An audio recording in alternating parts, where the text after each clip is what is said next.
안녕하세요. 저는 군포에 사는 평범한 36세 주부입니다. 저는 동갑내기 남편과 결혼해 딸 하나를 두고 있어요. 신랑은 평범한 직장인이고요. 결혼 전 제 삶은 이렇다 할 큰일 없이 지극히 평범했습니다.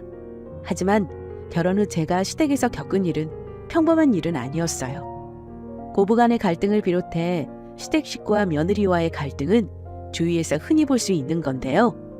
저는 시댁 식구, 그중에서도 손이 시누이와 가족 간의 연을 끊고 살고 있었어요. 하지만 시어머니와는 친정어머니 못지않게 돈독하게 지내고 있답니다.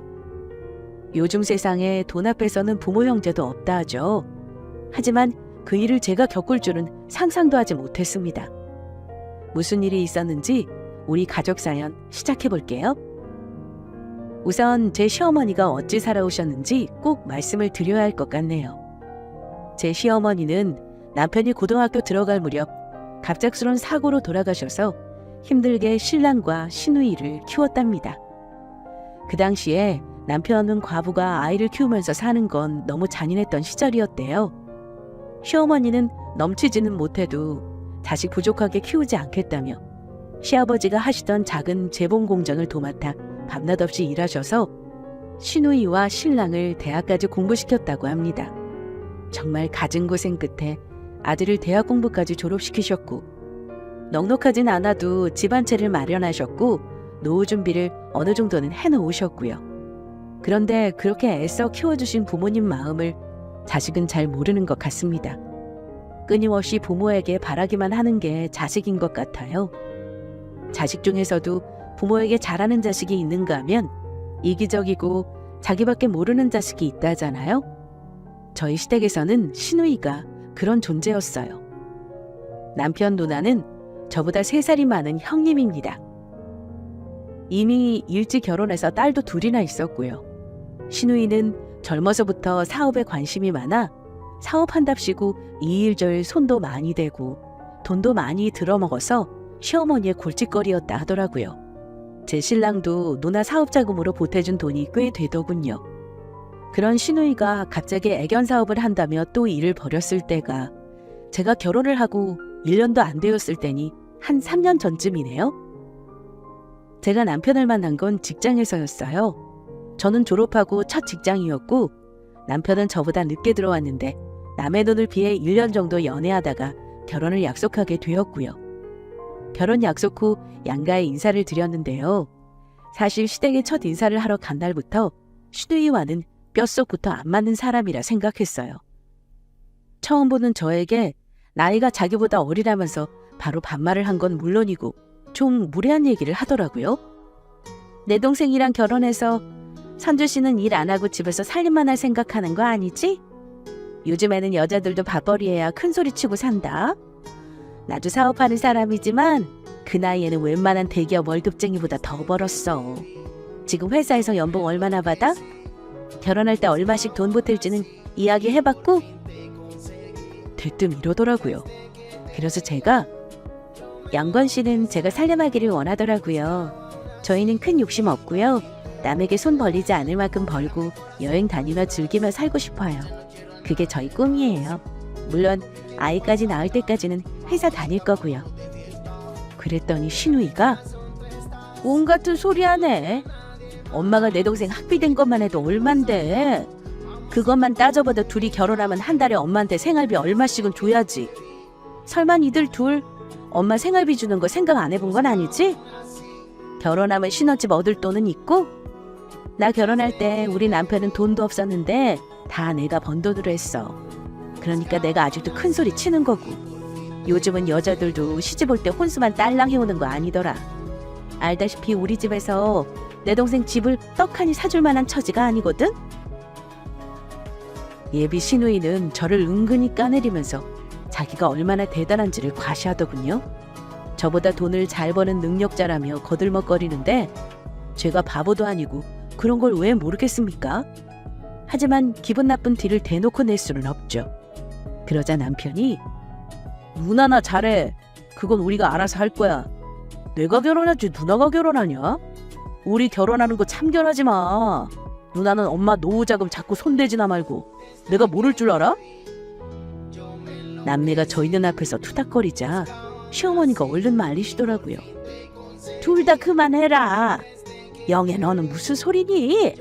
여기서 그런 소리가 왜 나와? 네가 이해해라. 애가 나쁜 애는 아닌데 성격이 너무 직설적이라 그래. 엄마는 너희만 잘 살면 된다. 우리 서로 부담 없이 그렇게 결혼하는 걸로 하자. 네 친정이나 우리 집이나 형편 비슷한 거 같은데 엄마는 복잡한 거 싫고 혼수고 예다니고 이런 거보다 너희만 잘 살면 된다. 너희가 생활비 안 줘도 엄마 다 살 수 있으니 그런 신경 쓰지 말아라. 어머님은 참 좋은 분이셨어요. 저희 친정집에서 홀시어머니라 걱정을 많이 했는데 시어머니는 아들 부심 부리지 않고 그저 저희만 맘 편히 살기 바라시는 분이셔서 저도 걱정을 덜었고요. 하지만 손이 시누이와는 첫 만남부터 삐그덕대니 그 후로 시누이 대하는 게 영 불편했죠. 결혼할 때 저는 시어머니와 당분간 합가해서 살 생각도 했지만 남편이 신혼 때는 따로 살고 싶다고 강력히 원하기도 했고 저희 친정에서도 시어머니랑 같이 사는 건 극구 말리시더라고요. 아마 딸 가진 부모는 다 그랬을 거예요. 홀시어머니라는 거에 처음에는 저희 남편은 신랑감으로 별로 안 좋아하셨거든요. 하지만 상견례 후 저희 부모님도 걱정을 더셨어요. 어머니가 인품이 참 좋으신 건 누가 봐도 알 수 있었거든요. 다만 저희 친정엄마가 말씀하시길 선주야, 엄마가 보니 네 시누이 보통이 아니다. 결혼했다고 했지? 결혼했다니 얼굴 자주 볼 일 없어서 다행이긴 하다만 엄마가 걱정돼서 그래. 혹시나 해서 그러는데 너한테 못된 짓 하면 절대 숨기지 말고 엄마한테 말해야 한다. 그리고 되도록 네 신랑 통해서 얘기하고 신랑 없이는 만나지 마. 어른들이 사람 보는 눈이 있다더니 잠깐 만난 상견례 자리에서 저희 엄마는 시누이가 보통 성깔이 아니라는 걸 눈치채셨죠. 어쨌든 얼마 후 저희는 결혼했고 신혼집은 둘이 모은 돈에 대출을 조금 받아 24평 전셋집으로 시작했습니다. 그런데 결혼하고 나니 시누이 얼굴 보는 게 힘들긴 했어요. 아버님 제사나 어머님 생신 같은 가족 경조사에도 바쁘다는 핑계로 항상 다 차리고 음식 먹으려고 할 때 짠하고 나타나곤 했습니다. 하물며 시아버지 제사 때도 제사 지낼 때는 안 오고 제사밥만 얻어먹고 바리바리 싸서 금세 사라졌고요. 얘기 듣기로는 시누이 시댁에도 거의 발걸음을 안 한다고 들었어요. 그래서 시누이 남편과도 사이가 안 좋다고 들었고요. 시누이 하는 짓이 좀 얄밉고 그랬지만 시어머니는 아버지 일찍 잃은 자식들이 가여웠는지 한없이 넓은 마음으로 자식들을 이해하셨죠. 그런 시누이를 저도 이해하려고 노력했고 그래도 얼굴을 맞댈 수 있는 사이를 유지하기 위해 일방적으로 참으며 애썼다고 생각합니다. 그러다가 한 가지 사건이 생겼어요. 결혼하고 나서 몇 달이 지났을 때의 일인데요. 다음날 시누에게서 한 통의 전화가 왔습니다. 올케, 내가 할 말이 좀 있는데 잠깐 나올 수 있어? 저는 남편 없이 시누이를 만난 적도 없고 만나고 싶지도 않았습니다. 하지만 거절하면 저한테 어떤 막말을 할지 후폭풍이 무서웠죠. 그래서 네, 어디서 만날까요? 하고 물었더니 시누이는 내가 지금 바로 집으로 갈게. 집에 있도록 해. 그리고 30분도 채 지나지 않아 시누이가 왔습니다. 급하게 온 걸 보니 뭔가 중요한 걸 말하려나 보다 짐작은 했어요. 그런데 갑자기 한다는 말이 올케, 내가 앞으로 엄마 모시려고 하는데? 이러는 겁니다. 저는 깜짝 놀라서 갑자기 왜요? 어머니가 혼자 계신 게 적적하실까 봐요? 제가 일주일에 2번은 들여다보는데요. 너무 걱정 마세요. 하고 대답했죠. 난데없이 혼자 살고 계신 어머니를 자기가 모시겠다는데 솔직히 무슨 꿍꿍이가 있는 게 아닌가 생각이 들긴 했어요.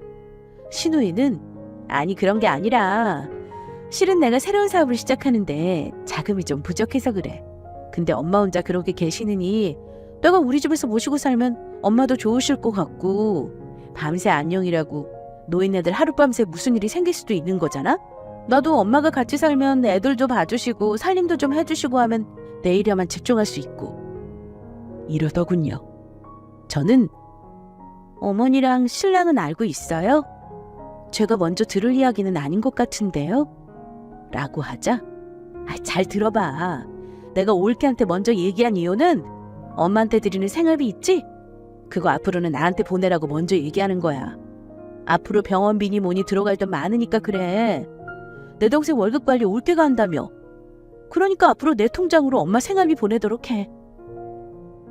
대뜸 어머니를 모실 테니 어머니께 붙이던 생활비를 자기한테 붙이란 소리를 저는 그건 나중 문제인 것 같고요. 일단 같이 사실 분은 어머님이시잖아요. 어머님이 먼저 아시는 것이 순서인 것 같아요, 형님. 이렇게 말했는데요. 신우이는 제 말을 듣는 둥 마는 둥 하더니 일단 그런 줄 알고 있어. 다음 달부터는 엄마 생활비 나에게 보내야 할 거야. 이렇게 황당한 소리를 남기고 자기 할 말만 하고 가버렸습니다. 일주일 후 시어머니께서 집에 잠시 들려달라는 연락을 받고 남편과 함께 시댁으로 향했습니다. 이야기를 들어보니 신우이가 새롭게 사업을 시작한다며 어머니 돌아가실 때까지 자기가 모실 테니 어머니 소유의 집을 팔아 사업 자금을 대달라고 어머니를 찾아와 설득했더군요. 그 말을 들은 남편이 결사반대했습니다. 엄마, 절대 안 돼. 누나가 한두 번이냐고. 엄마 이제 이 집하고 노후 자금밖에 없는데 누나 사업 잘못되면 누나가 책임질 거야? 시어머니는 그래도 어쩌니, 저 난리인데 돈만 가져간다는 것도 아니고 나랑 같이 산다 그러잖니. 너희도 나 혼자 사는 거 불안해하고 네 누나 사업하랴 애들 키우랴 바쁘니 내가 가서 살림이라도 해주련다. 그러니 영건히 너도 이해해라. 집 팔아서 너희 못 보태주는 게 미안하다만 누나가 잘 되면 너도 챙겨줄 거 아니니. 저는 부모 마음으로는 시어머니의 마음이 이해가 갔지만 신우의 인성을 알게 걱정이 앞섰습니다.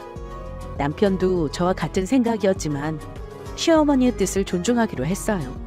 도와주시겠다고 마음먹으신 분을 더 이상 억지로 설득하는 것도 어렵더라고요.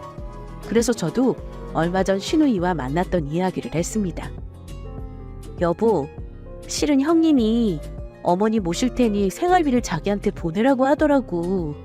당신도 알아야 할 것 같아서 말이야. 남편은 잠시 고민했지만 못마땅해도 어쩔 수 없다고 생각했는지 누나가 어머니 모시기 시작하면 그렇게 해줘 라고 하더군요. 어머니도 흔쾌히 그러라고 하셨고요. 그런데 이상하게 제 마음은 불안하더라고요. 몇 달 후 어머니는 집을 처분하셨고 결국 신우이 집으로 들어가셨습니다. 신우이는 그때 한창 상황 중인 애견 사업을 하고 있었는데요. 처음에는 꽤 잘 되는 듯 했습니다. 당연히 시어머니의 집을 정리한 돈으로 사업 자금을 충당했더군요. 어머니는 바쁜 신우이를 대신해 외손주들 뒤치다거리부터 살림까지 도맡아 하시는 것 같더라고요. 신우이도 바쁘고 사위도 바쁜 데다가 어머니 역시 살림하랴 아이 육아하랴 힘드신지 점점 저희와의 연락도 뜸해졌습니다.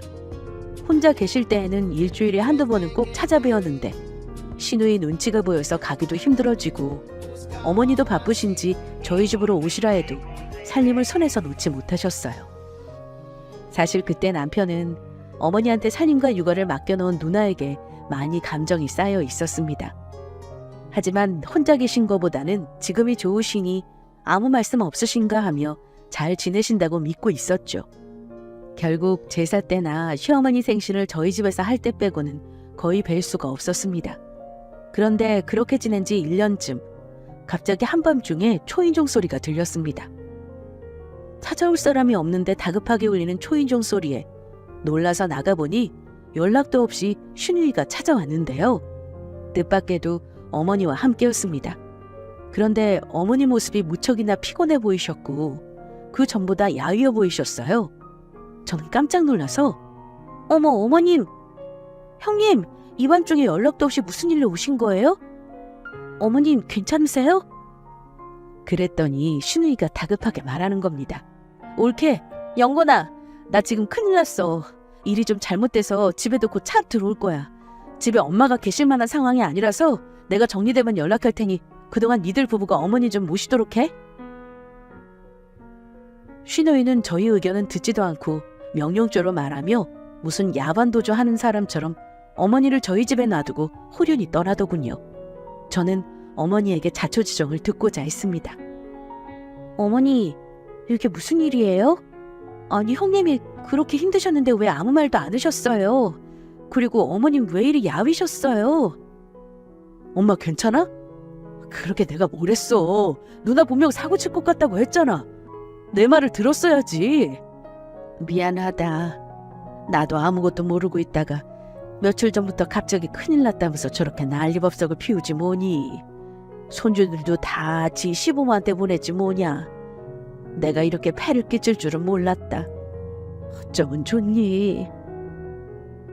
이 황당한 상황에 저도 신랑도 할 말을 잃었습니다.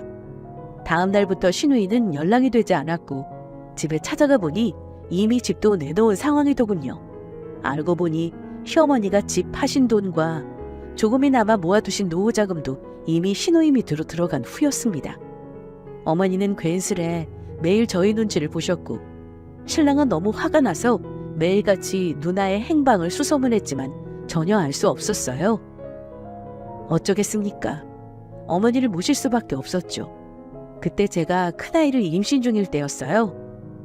어느 며느리가 시어머니를 모시는데 편한 마음으로 모시겠습니까? 하지만 어머니가 살 집을 따로 마련해드릴 형편이 안 되기도 했고 어머니가 너무 안쓰러워 모시고 살기로 마음을 비웠죠. 아마 어머니도 많이 힘드셨을 겁니다.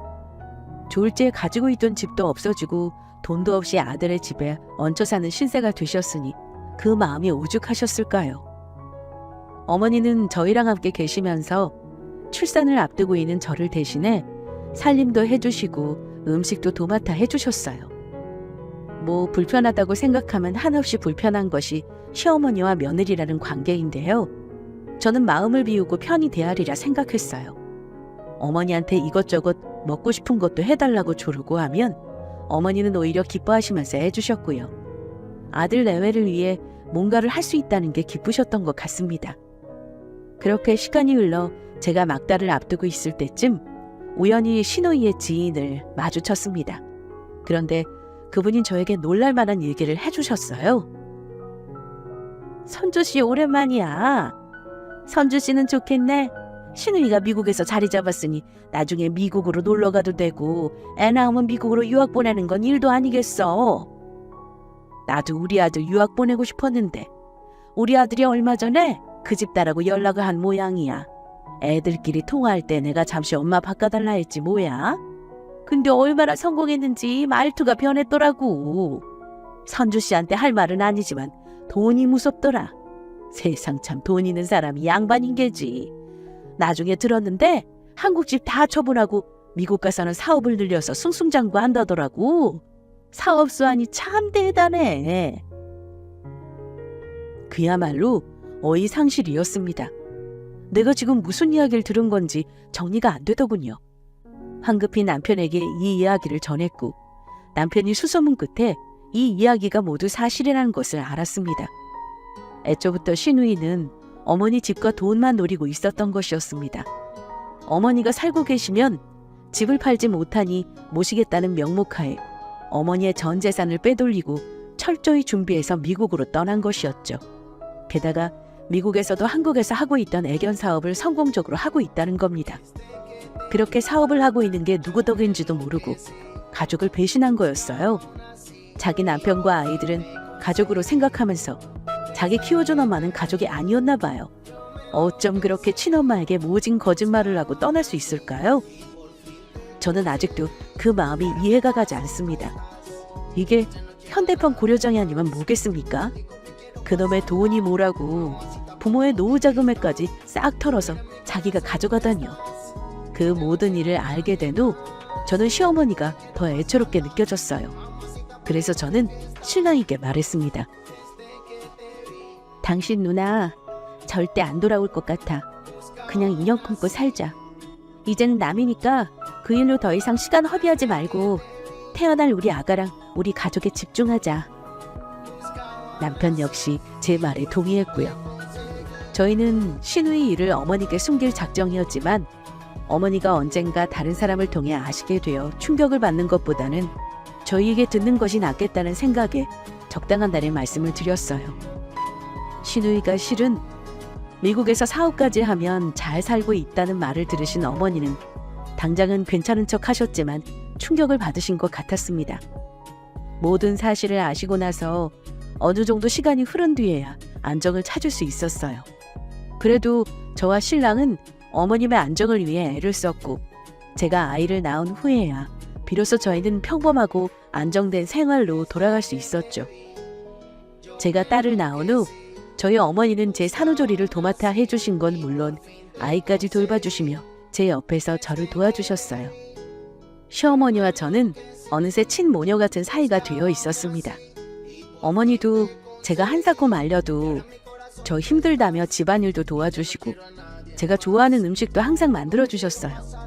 제 아이가 2돌이 지나서 어린이집에 보내고 제가 일을 다닐 때는 아이를 도맡아서 봐주셨기에 마음 편히 일을 다닐 수 있었고요. 하루하루 소중한 시간들을 보내고 있었죠. 그러던 어느 날 시어머니께 한 통의 전화가 걸려왔습니다. 얘야, 부산 오빠가 돌아가셨다는구나. 얼른 가봐야겠다.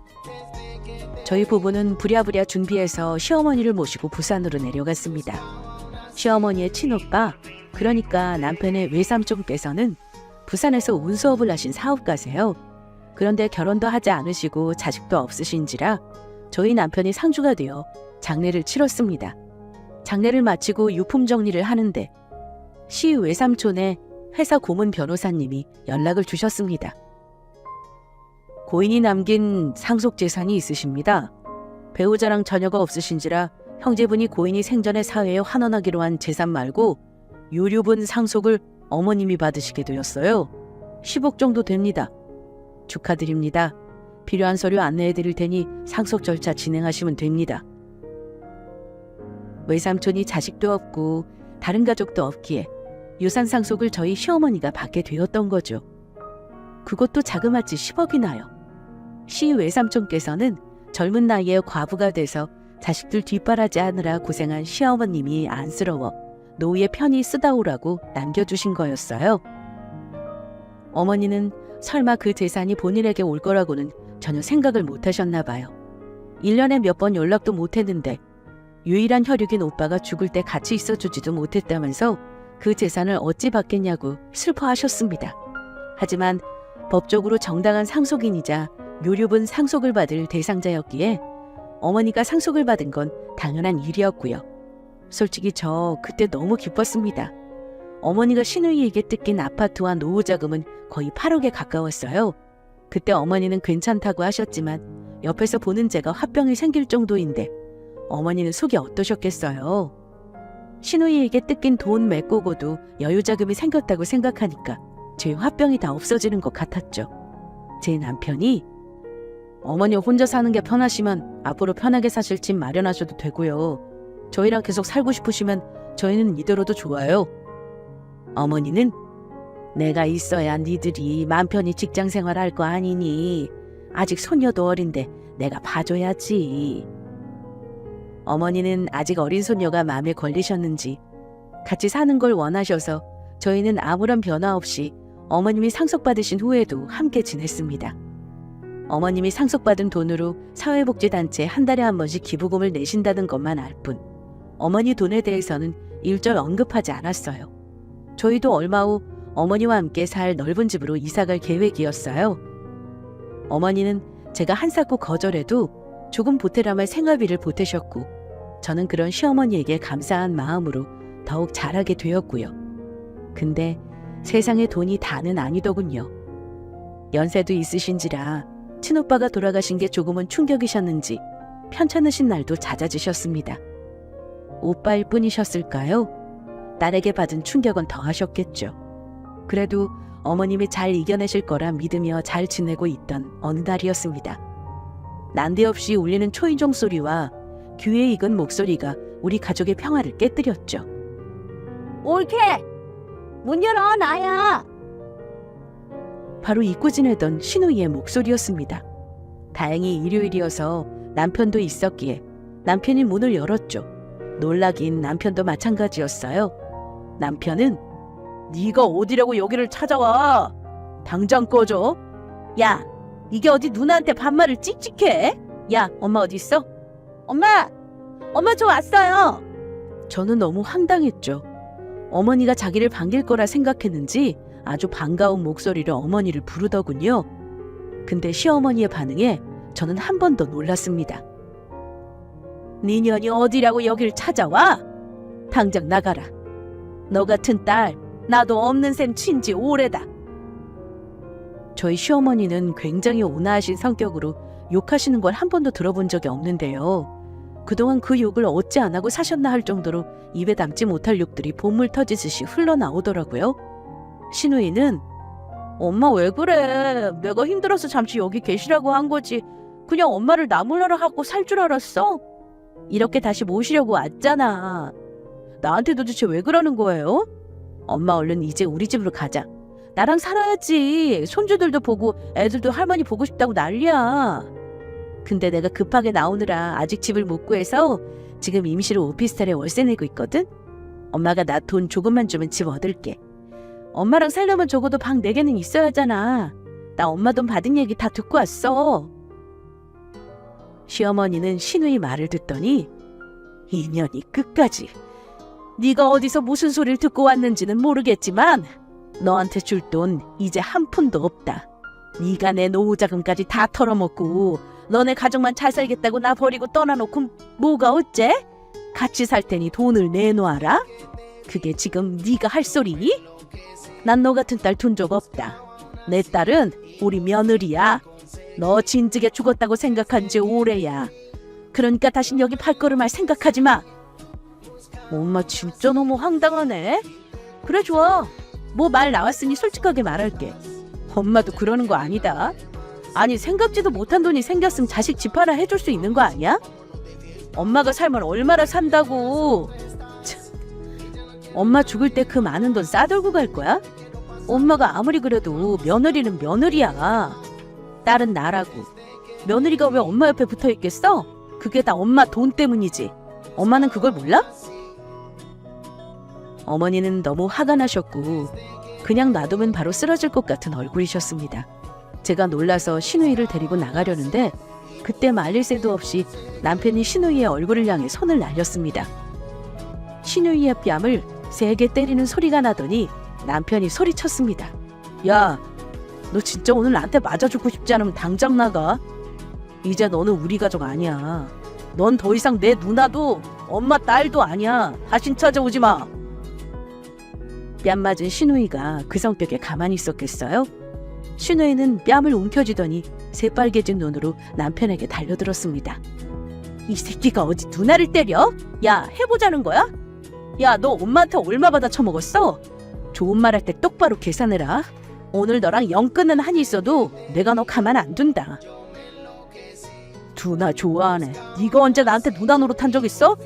어렸을 때부터 못되게 굴고 나 이용만 한 게 너야. 계산 똑바로 하라는 소리 잘했네. 네가 나한테 뜯어간 돈 다 내놔. 안 주면 소송해서라도 끝까지 받아낼 줄 알아.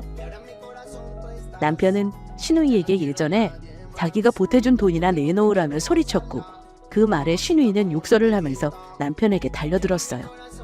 저는 너무 놀라서 남편과 시누이 사이를 막아섰습니다. 지금 뭐 하는 거예요? 형님, 제발 그만하세요.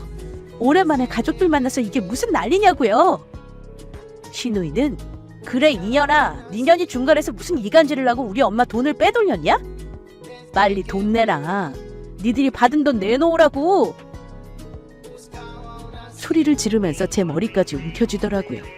남편은 제 머리까지 쥐어뜯는 시누이를 힘으로 제 앞에서 현관밖까지 내쫓고 문을 닫아버렸습니다. 끌려가면서 동네가 떠나가라 아글아글 쓰더군요.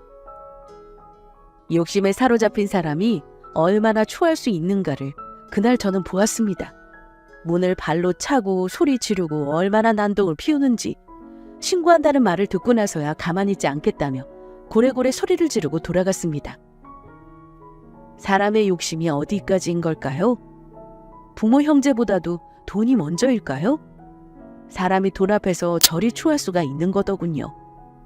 그날 시어머니는 우리 부부에게 그동안 몰랐던 많은 이야기를 들려주셨습니다. 그동안 시누이 집에서 있었던 일들 말이죠.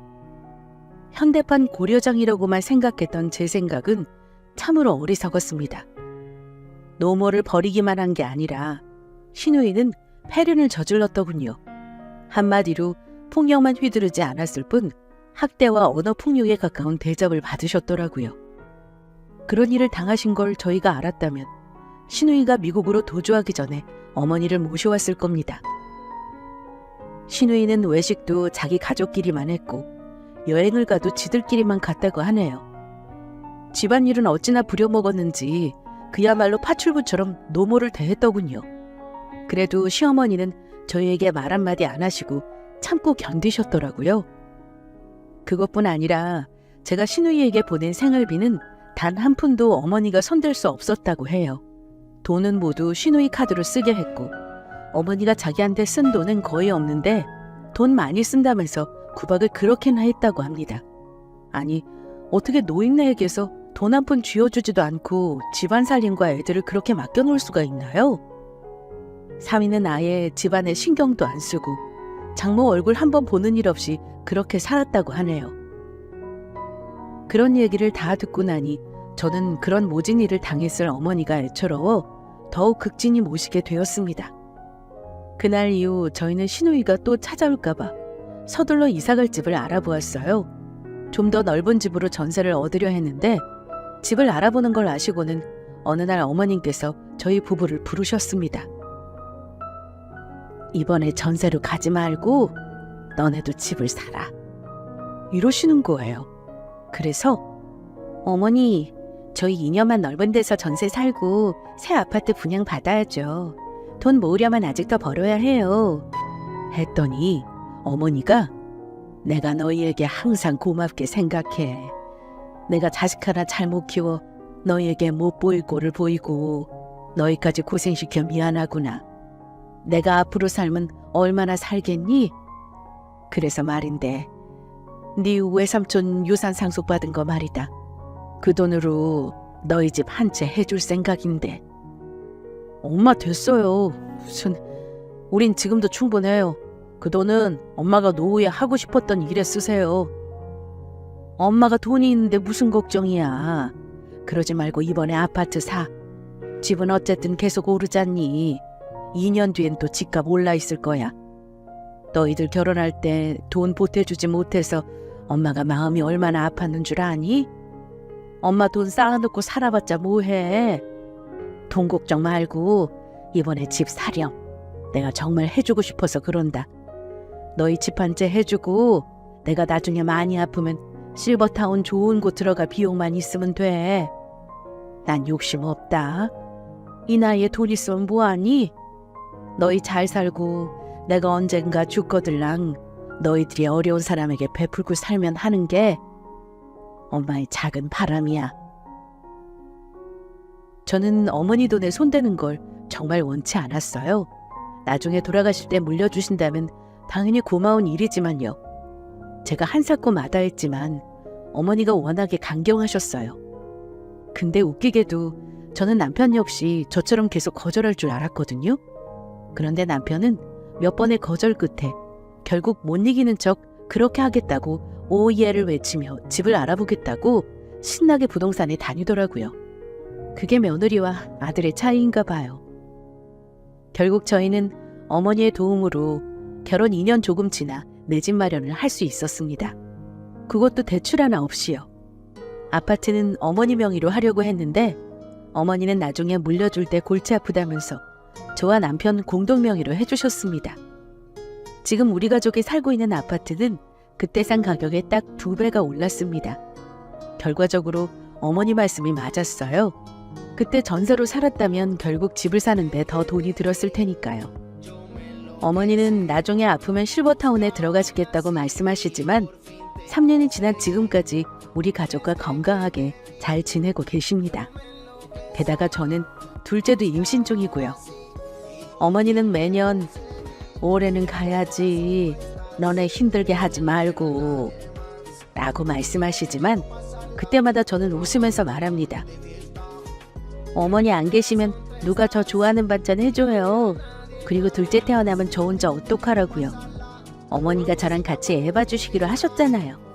어머니가 안 봐주시면 저 진짜 일도 못 다녀요. 그러니까 조금만 더 계세요. 그게 저 도와주시는 거예요. 하면서 실버타운 가시는 것을 미루고 있죠. 사실 어떻게 시어머니 모시고 사는 것이 편하기만 했겠어요? 근데 잘난 시누이 덕분에 시어머니와 저 사이는 더욱 돈독해졌지 뭐예요? 그거 하나는 시누이에게 감사할 일일지도 모르겠습니다. 나중에 알았는데 시누이는 친척을 통해 어머니의 유산 얘기를 듣고 미국에서 급하게 한국으로 들어왔다고 했어요. 그런데 문제는 그때 이미 사업적인 문제로 골치를 썩고 있었다고 하네요. 숭숭장구한다더니 한 번에 망할 수도 있는 게 사업인가 봐요. 아마 엄마가 물려받은 돈이 당연히 자기 몫이 될 거라고 생각했겠죠. 남편에게는 시누이가 아직도 전화해서 자기 돈 내놓으라면서 괴롭힌다고 합니다. 저한테도 가끔 전화가 오긴 하는데 저는 일절 받지 않거든요. 잘 나간다던 사업도 망해간다고 하더라고요. 결국 미국 생활을 다 정리하고 한국으로 들어왔는데 그쪽 시댁에서도 외면한다고 하더군요. 그 얘기를 들으니 시누이는 믿지만 조카들이 또 눈에 밟히는 거예요. 그래서 제가 남편에게 말했죠. 여보, 당신 누나 말이야. 한국 왔다며. 근데 사는 게 힘든가 봐. 당신 누나는 나도 믿지만 애들이 불쌍해서 그래. 당신이 조금 도와줄 방법 없어? 아유, 당신 어머니 앞에서 말도 꺼내지 마. 엄마도 마음은 아프시겠지. 근데 아직은 엄마가 누나 절대 볼 생각 없으시대. 용서하려면 시간이 좀 필요하시겠지. 뭐 이대로 정말 용서를 안 하실 수도 있고. 그건 엄마가 감당하실 몫이니까 나는 더 이상 누나 말 안 꺼내려고. 남편은 더 이상 도와줄 생각을 하지 말라고 하더라고요. 어머니는 나중에 본인이 죽어도 시누이한테는 절대 연락도 하지 말라고 하셨어요. 아마 아직까지는 아무리 자식이라지만 용서가 안 되고 많이 미우신 것 같았어요. 그래서 저도 어머니 앞에서 더 이상 시누이 얘기는 하지 않습니다. 제가 남편과 결혼하자마자 시누이로 인해 이 일을 겪고 나서 느낀 게 있다면요. 살면서 마음 씀씀이라는 게 정말 중요하다는 거예요. 남을 돕고자 하는 마음을 쓰는 마음은 좋은 사람이고 남을 해치는 마음을 쓰는 사람은 나쁜 사람이죠. 좋은 사람, 나쁜 사람을 나누는 기준은 그 마음 씀씀이에 달려있는 곳이고요. 이 세상에 돈 싫어하는 사람이 어디 있겠어요? 다만 돈이라는 것이 이 마음 씀씀이에 따라 좋은 돈과 나쁜 돈으로 나뉠 수도 있는 것이고요. 돈에 대한 욕심은 사람이라면 누구나 있는 거잖아요. 돈 싫어하는 사람은 이 세상에 없을 겁니다. 저도 마찬가지고요. 돈의 힘은 대단하지만 내 마음이 돈에 굴복할 것인가, 돈에 굴복하지 않고 선하게 다룰 것인가에 따라 우리 삶이 변화한다고 생각해요. 제가 어머니의 돈에 욕심을 내고 차지하려는 나쁜 마음을 먹고 살았다면 지금과는 다른 삶을 살고 있을 거고요. 제 시누이는 욕심에 눈이 멀어 가장 소중한 것을 잃고 결국 그렇게 가지려 했던 돈도 다 잃게 된 게 아닌가 싶네요. 제 사연을 들으신 구독자분들도 이 일을 교훈 삼아 마음 씀씀이가 돈만 쫓는 욕심 많은 사람이 되지 않기를 바라보며 사연 마치고자 합니다.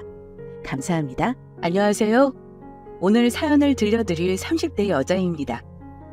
평소에 유튜브에서 놀라운 사연들을 많이 봤는데 제 이야기도 해볼까 싶어 용기 내어 글을 적어보고 있습니다. 사실 저에게는 누구에게도 쉽게 말을 꺼낼 수 없는 아픔이 있어요. 제 주변에도 아는 사람이 많이 없고 사실 제 스스로도 떠올리기 쉽지 않은 일이지만 오늘은 한번 이야기를 해보려 합니다. 오늘 사연 잘 들어주시고 많은 응원 한마디씩 부탁드립니다. 저는 경영학을 전공했지만 전공에 그렇게 큰 뜻이 없는 사람이었어요. 사실 인생에서 뭔가를 의욕 있게 시작해본 경험도 없고 하나를 끈질기게 하는 성격도 아닌지라 스스로 자책도 많이 들고 부모님께도 항상 미안한 마음이 컸던 것 같아요. 다른 사람들과 자꾸 비교하게 되기도 했고요. 무엇을 해야 할지 방황했던 시간이 다른 또래들보다 길었던 것 같습니다. 그러던 중 저는 알바를 전전하며 흥미있는 일을 찾았는데 바로 바리스타 일이었어요. 우연히 카페 아르바이트를 하면서 찾게 된 제 적성이었죠. 사람들과 함께 이야기를 하고 단골들과 안부를 묻는 것도 너무 좋았고 제가 손도 빠른지라 일도 잘해서 사장님도 좋아해 주셨거든요. 그렇게 저는 언젠가는 카페를 열어야지 라는 생각을 계속하면서 지내왔던 것 같아요. 카페를 창업하기 위해서 저는 졸업하고 나서 카페 몇 군데에서 계속 일을 했고 돈을 열심히 모으기 시작했어요. 주말이 되면 카페들을 다니면서 제 카페를 어떻게 만들어야겠다, 이런 식으로 인테리어 해야겠다 라고 생각하며 점점 구체화시켰던 것 같아요. 집에서는 외동딸이었지만 저희 부모님은 그다지 저에게 터치가 없으셔서 혼자 누구의 도움도 없이 잘해보고 싶은 마음이 더 컸던 것 같습니다. 그렇게 몇 년이 지나고 저는 카페를 열 수 있는 기본 자금을 모을 수 있게 되었고 스스로 너무 기뻤어요. 오랫동안 꿈꿔왔던 제 꿈이 이루어진 것 같았거든요. 중간중간 연애를 하기도 했지만 제가 여유가 없는 것 같아서 오래 함께 할 수 없다고 생각도 했었고 괜히 시간 낭비 같아서 결혼을 꿈꾼 사람은 없었죠. 그렇게 저는 유동인구가 굉장히 많은 대학가 주변 상권에 개인 카페를 하나 차리게 되었고 그만큼 가격은 저렴하게 책정했지만 오래 카페에 머무는 손님들이 많지 않아서 회전율도 좋았고요. 2년 정도 운영을 하니 친해진 단골분들도 많이 계셨고 꼭 오래오래 운영해달라는 손님분들도 계셔서 행복하게 운영해왔던 것 같습니다. 저는 바로 그곳에서 제 남편을 처음 만났어요. 아직도 그때가 꿈에 나오곤 하지만요. 남편은 자조 카페를 들르던 단골 손님이었어요. 자세히는 잘 모르지만 저보다 2살이 많다는 것과 사업을 한다고만 알고 있었고 항상 라떼를 마시곤 했죠. 거의 매일 들러서 안부도 물어봐주고 제가 머리를 바꾸면 누구보다 제일 먼저 알아봐주던 사람이었어요. 제 스스로는 손님과 관계선을 지키자라는 생각을 하고 있었지만 저도 모르게 멀끔한 모습에 호감이 가는 제 마음을 막을 순 없었던 것 같아요. 그도 저에게 호감을 느끼고 있었는지 저에게 대시를 하기 시작했고 저 또한 그때 마음이 많이 움직였죠. 은주씨, 오늘 카페 마무리하고 같이 밥이라도 먹으러 가면 어때요? 오늘 딱 시간이 나서 같이 밥 먹으면 좋을 것 같아요. 언제부터 여쭤보고 싶었는데 혹시나 부담스러우실까봐 이제야 여쭤봐요. 네, 좋아요. 오늘 9시에 마무리하고 밥 먹으러 가요. 네, 그럼 제가 9시에 이쪽으로 데리러 올게요. 불편하실 수도 있는데 감사해요. 저와 그 단골 손님은 그렇게 첫 대화를 나누게 되었고 생각보다 일에 굉장히 욕심이 많아서 하루 종일 일에 빠져있는 사람이더라고요. 본인 일에 자신감도 있어 보였고 열심히 노력하는 모습에 더욱 호감이 가게 되었어요. 처음엔 얼마나 매너도 있고 섬세해 보였는지 배려도 많이 해주는 모습에 저는 만나보기로 결심하게 되었죠. 그렇게 저희는 3년간 뜨거운 연애를 했고 다른 커플들과 다르게 시간이 지날수록 서로 더 사랑하게 되었어요. 나중에는 일주일 내내 함께하고 집에 오고도 서로를 보고 싶어 했죠. 뭐가 그렇게 좋았을까요? 주 7일을 만나고도 서로 좋아 죽던 그 시기에 저희는 결혼을 하기로 결심했어요. 또 다른 누군가를 알아가는 것도 시간 낭비 같았고 저에게 딱인 짝이 나타났다고 생각했거든요. 저희 부모님은 제가 좋다고 하면 누구를 데리고 와도 상관없어 하셔서 식사 자리를 2번 하고는 결혼 준비를 허락받았어요. 관건은 이제 남자친구네 부모님이었죠. 결혼 허락을 받으러 가기 위해서 처음 시부모님을 뵈러 가려고 할 때 남자친구는 엄마가 손주를 빨리 보고 싶어 하신다는 얘기만 슬쩍 해주셨어요. 저는 어느 정도 자금 준비가 되어 있었고 앞으로도 카페를 확장을 할 생각이 있었기 때문에 아이를 빨리 가져도 상관없다고 생각했죠.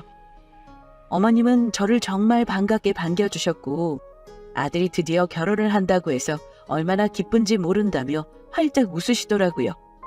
그러더니 남자친구한테 들은 것 같이 바로 손주 이야기를 하시는 게 아니겠어요?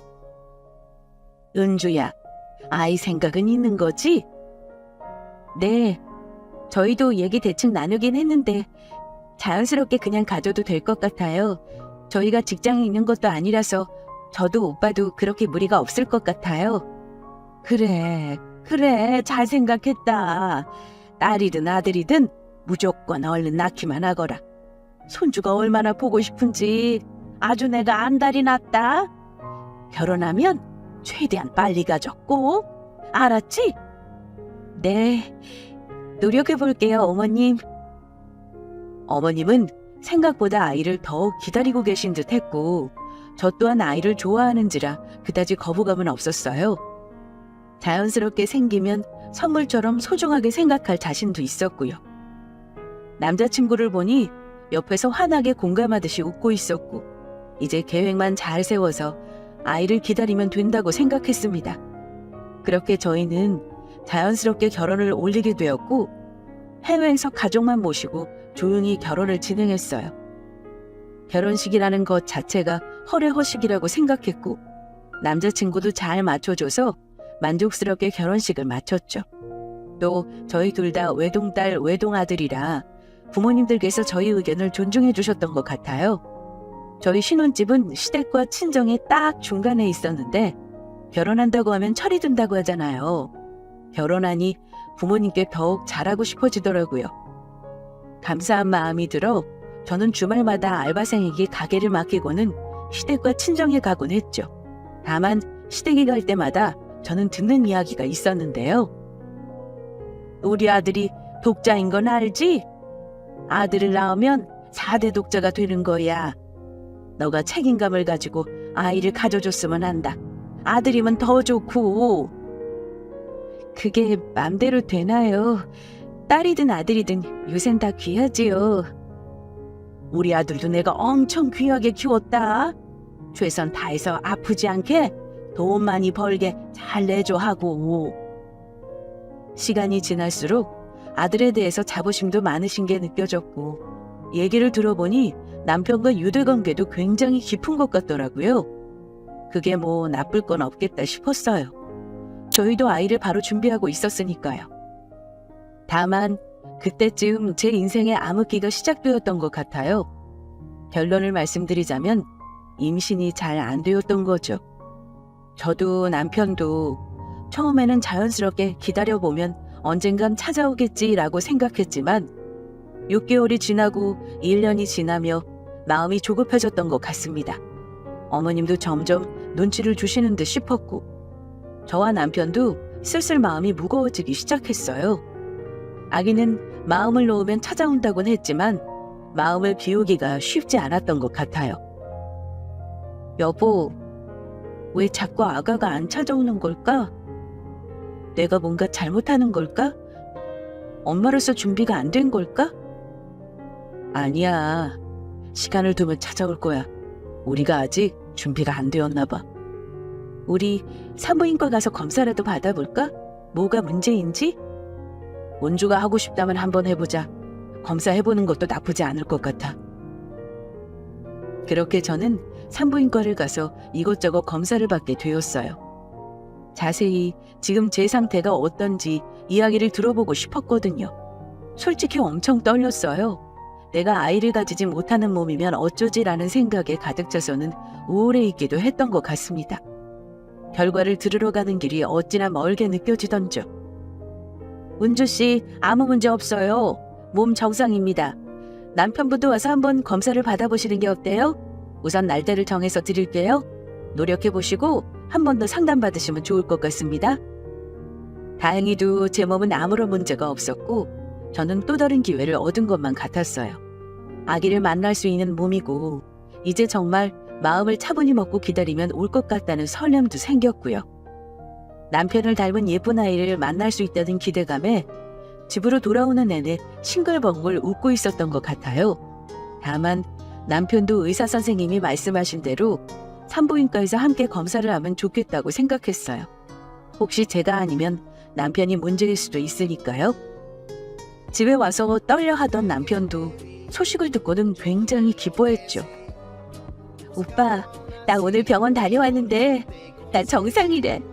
아무 문제 없대. 다행이지. 얘기 듣고 얼마나 기뻤는지 몰라 정말. 정말? 와, 정말 다행이다. 그럼 우리 어떻게 하면 된대? 거기서 얘기해 준 거 있어? 오빠도 한번 검사 맡아보라던데. 시간 돼? 가서 한번 다 검사 받으면 좋을 것 같긴 같더라고. 그래, 나도 검사 한번 다녀와야지. 엄마가 얼마나 난리인지 검사는 나도 해보고 싶었어. 문제가 있으면 고치면 되고 방법을 찾으면 되는 거니까 그게 걱정하지 말자 우리. 우선 최대한 노력해보자. 그래. 내가 예약 잡아줄 테니까 시간 말해줘. 한번 다녀와봐. 얼른 나도 우리 애기 만나고 싶어. 남편은 저와 같은 병원으로 검사를 받으러 가게 되었어요. 사업이 바쁜 와중에도 가서 검사를 받더라고요. 남편도 이렇게나 간절하구나 하는 생각이 들었고 아가만 찾아와주면 딱 좋겠다는 생각을 했죠. 저는 남편에게 전화를 해서 결과를 물어봤어요. 혹시나 문제가 있으면 어떡할까 걱정도 많이 되었지만 방법은 무조건 있겠지라고 동시에 생각도 했고요. 오빠 뭐래? 결과 들었어? 응, 결과 들었는데 나도 정상이래. 다행이라고 하시더라고. 문제될 부분이 아예 없다고 하쇼. 정말? 다행이다. 이제 우리 마음 비우고 아기만 기다리면 금방 생길 것 같아. 응, 우리 은주도 고생 많았어. 걱정 많았지? 우리 곧 아기 찾아올 것 같아. 느낌이 그래. 그럼 다행이지. 지금 다 기다리고 있잖아. 아, 어머니께도 말씀드렸어? 말씀드리니까 다행이라고 하시네. 우리 둘 걱정 많이 하셨거든. 내가 잘 말씀드렸어. 아무 걱정하지 말고 그냥 마음 편안하게 가져 은주야. 다행히 남편 몸도 정상이었고 우리에겐 문제될 게 아무것도 없었는데 왜 아기 천사가 찾아오지 않았던 걸까요? 저희는 간절함으로 약도 먹고 민간요법도 하며 말 그대로 아이가 생긴다는 별짓을 다 했지만 아이가 찾아오지 않더라고요. 그렇게 저희는 큰맘 먹고 시험관도 시도해보았지만 계속해서 실패하고 말았습니다. 이쯤 되니 굉장한 좌절감이 들고 죄책감에 시달려 불면증도 생기더라고요. 우울증도 생겨서 저는 정신과 약도 같이 복용해야 하는 정도까지 왔습니다. 카페도 제가 신경을 쓰지 못하니 계속해서 알바생으로 운영을 하고 있었고요. 이런 상태를 남편은 모두 보았고 저희 친정과 시댁 모두 알고 있었는데 친정 부모님은 제가 딸이다 보니 안쓰러움이 더 크셨는지 아이가 뭐가 중요하냐, 요새는 안 낳고 잘 사는 사람 많다더라라고 말씀하시더라고요. 다만 며느리는 정말 남인 건지 시댁에서, 아니 시어머님께서 저에게 계속해서 눈치를 주시기 시작하셨습니다. 집에 갈 때마다 이제는 아기 얘기를 하기도 지친다면서 너가 문제가 있는 게 아니냐며 구박을 하시기 시작하신 거였어요. 얘 은주야, 너 몸에 문제 있는 거 아니니? 우리 아들은 문제가 있을 리 없고 남들은 둘째, 셋째 잘만 보는데 왜 너희만 안 생기는 거니? 죄송해요. 그러게요. 저도 왜 안 생기는지 이제는 잘 모르겠어요. 너가 문제지. 굿이라도 해야 되는 건지 원. 옛날에 너 낙태했거나 유산했던 경험은 없니? 그러면 안 생긴다던데. 네? 아니 무슨 그러한 말씀을 하세요 어머니. 가뜩이나 안 생겨서 너무 속상한데 저 그런 적 없어요. 왜 그렇게 화를 내니? 혹시 몰라서 물어보는 거 아니야. 너가 뭐가 문제인지 알아야 할 거 아니야. 저 그런 적 없어요. 그냥 아기가 준비가 안 되었는지 안 찾아오는 거겠죠. 왜 그렇게 상처를 주세요? 이거나 가져가라. 아기 생긴다는 부적이야. 집안 곳곳에 좀 붙여놔라. 어머님, 저 기독교예요. 집에 부적 붙여놓고 싶지 않아요. 그리고 억지로 그렇게 오라고 해서 아기가 오는 것도 아니잖아요. 그리고 왜 제 몸만 문제예요? 저도 남편도 같이 병원을 갔었는데 모두 정상이라고 했었는데요. 아들이 뭐가 문제여서 병원을 보냈는지도 이해가 안 되는구나. 지금 몇 년째니? 아휴, 됐다. 말을 말자. 내년에도 안 생기면 그냥 이혼해라. 나도 도저히는 못 참겠다. 내가 너희 결혼 전에 손자 낳으면 4대 독자라고 신경 쓰라고 했니 안 했니? 내가 너한테 뭐 바란 거 있니?